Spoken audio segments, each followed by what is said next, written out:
E haere ana he pūtea āwhina ki te rohe o te Wairoa, ka tahi anō te kāwanatanga, ka pānui mai i te haurua miriona tāra, hei tuku mā rātou ki te tahua whakaora a te kahika o te rohe. Hei āwhina i te hapori o te Wairoa, whai muri hoinga waipuke o te rā wiki. Anei rā tātou tu te tōranga pū a te Okiwa McLean. Aha kua herangi mokopuna ki te Wairoa, e ki te atonu hia ana te hua o para whenua mea. Ko te awanga nui I konei, mo te pūwaha. We hear the frustration in ka nui te aroha. Ko ia pū te take ko whakangāua he 500 mano tāra hei tautoko I te hapori me ana whakatika. In terms of drying these houses out, getting damaged material out of the houses and getting them reinstated and getting the families back in them as quickly as possible. We're in probably the worst position we've been in because we've still got 80 homes across the North Clyde to repair, people out of homes there, and now we've got about 120 here. Me te aha kua rewa hoki he aro take ngā toto ā, e aro nui ana ki te urupare ki ngā waipuke I te nui o te māharahara I te hapori whānui.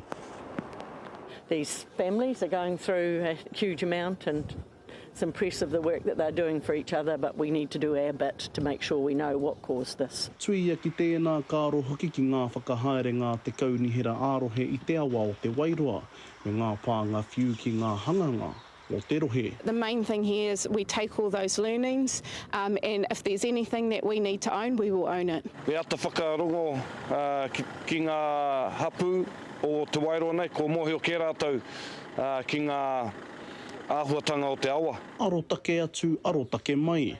Ko te wawata nui o te iwi kia whai wāhi rātou ki te urupare whawhatitata mā roto I te ture. This needs to be addressed, particularly when things like this happen, and those things we need to own, absolutely, at that time, we need to give apologies for those specific things once we find out what they are. I don't know how we're going to get out of this, but with your help, that will help. You know, we really need help. Tōna wāpeka ki te I roto I tērā aromatawai, he aha ngā whakakitenga. Ka whāu ki te roa o te arotake, ka mutu ka tāpai tia o ngā whakakitenga ki te kaunihera ārohe o te Mataua Māui, me te kaunihera o te Wairoa a te Rāmarama. Te Okiwa McLean, te karere.